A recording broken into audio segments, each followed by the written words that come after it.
కుటుంబంలో ఉన్న తల్లిదండ్రులు ఆశిస్తారు. కానీ ఈరోజు మన ముదిరాజులలో పీజీలు చేసిన వాళ్ళు ఉన్నారు, డిగ్రీలు చేసిన వాళ్ళు ఉన్నారు, ఉన్నత స్థాయి చదువులు చదివిన వాళ్ళు ఉన్నారు. ఈరోజు వాళ్ళు చదువులకే పరిమితమయ్యారు. మరి వాళ్ళకి జాబులు వచ్చే పరిస్థితి లేదు. ఎందుకోసం? రిజర్వేషన్లు ఇప్పటి వరకు మన పెద్దలు అందరూ చెప్పారు. దీనికి మూల కారణం రిజర్వేషన్లు. చదివి చదివి చదివి తెల్లెడికెళ్ళైపోతున్నాయి. అటు పెళ్లి అవుతలేవు, అటు పెళ్లి చేసుకోవడానికి కూడా సుముఖతం చూస్తలేరు మన మగ పిల్లలు. నాకు జాబ్ వచ్చేంత వరకు నేను పెళ్లి చేసుకోను అనే పరిస్థితి ఈ రోజు పల్లెలలో నెలకొంది. ఉందా లేదా అంటే ప్రధానము ఇప్పుడు అన్నిటికీ కారణము ఇప్పుడు మనము చదువు లేదు. ప్రతి ఒక్క పల్లెటూర్లలో ఇప్పుడు ఇంటర్ డిగ్రీ చేస్తున్నారు. ఎంత చదివినా మనకు జాబులు రావు. చదివి ఏం ఫాయిదా లేదని కిరాణా దుకాణాలలో డ్రైవర్ గానో ఇంకా ఏదో వివిధ స్థానాలలో పని చేసుకోవాల్సిన పరిస్థితి వచ్చిందా లేదా అన్న? ఎందుకోసము ఈ రోజు ప్రతి ఒక్క కులానికి అన్నం చెప్పినట్టు రిజర్వేషన్ ఉన్నది. అదే రిజర్వేషన్ మన కులం కూడా కల్పిస్తే మన కులంలో కూడా ప్రతి ఒక్క విలేజ్ లో ఒక 100 ఇళ్ళు ఉంటే 100 ఇళ్లలో 20 ఇళ్లలో పిల్లలకు జాబులు వస్తాయి. ఈ రోజు 100 ఇళ్ళున్న 100 ఇళ్లలో ఒక 2-3కే జాబులు వచ్చే పరిస్థితి. అంటే దీనికి మూల కారణం ఏమిటి? రిజర్వేషన్. మరి నేను పెద్ద అంటే గవర్నమెంట్ ఒక చురుకు తల్లి లాంటిది ఒక మంచి సదస్సును ఏర్పాటు చేసుకొని మరి మన ముదిరాజ్ సంక్షేమ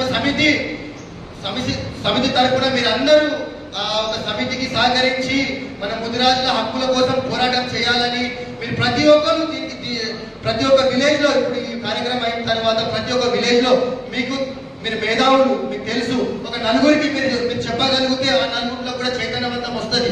ఈ రోజు మన మేధావి వర్గము మన ముదిరాజులో మేధావి వర్గం ఏం చేస్తుందంటే నామినేట్ పదవుల కోసము రాజకీయ నాయకుల కాళ్ళ దగ్గర వాళ్ళ పూర్తి నాటుతున్నారా లేదా చెప్పండి మీరే. ఇప్పుడు మేధావి వర్గం మన రిజర్వేషన్ల కోసం ఎందుకు పోరాడతలేరు? వాళ్ళకు నామినేట్ పదవుల మీద ఉన్న శ్రద్ధ మరి మన పిల్లల భవిష్యత్తు మీద లేదా?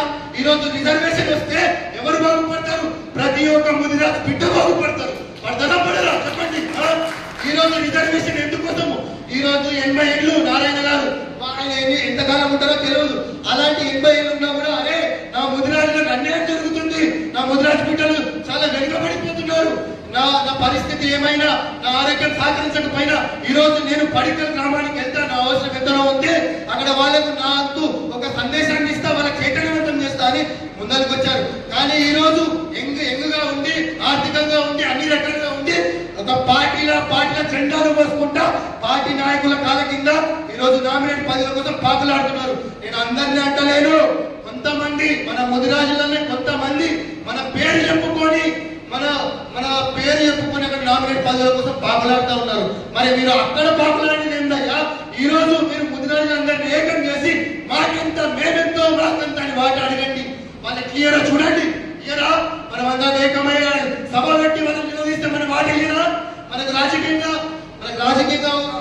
అవకాశాలు కలుగుతాయి, మనకు ఉద్యోగ అవకాశాలు కలుగుతాయి, మనం ఆర్థికంగా ఎదిగే అవకాశాలు కూడా ఉంటాయి. ఈ రోజు మొత్తం దీనికి మూల కారణం నేను మొదలైన చెప్తలేను. కొంతమంది మేధావి వర్గం, ఆ మేధావి వర్గంకు నేను ఈ స్టేజ్ పైన వచ్చి నేను వేడుకుంటున్నాను. ఈ రోజు మీరు ఈ మేధావి వర్గం ఏదైతే ఉందో నామినేట్ పదవుల కోసం ఎవరైతే పాకులాడుతున్నారో అవన్నీ పక్కగా పెట్టి బీసీడీ నుంచి బీసీఏలోకి మార్చాలని చెప్పేసి పెద్ద ఎత్తున మీ గ్రామాలలో, మీ మండలాలలో, మీ జిల్లాలలో మీరు పెద్ద ఎత్తున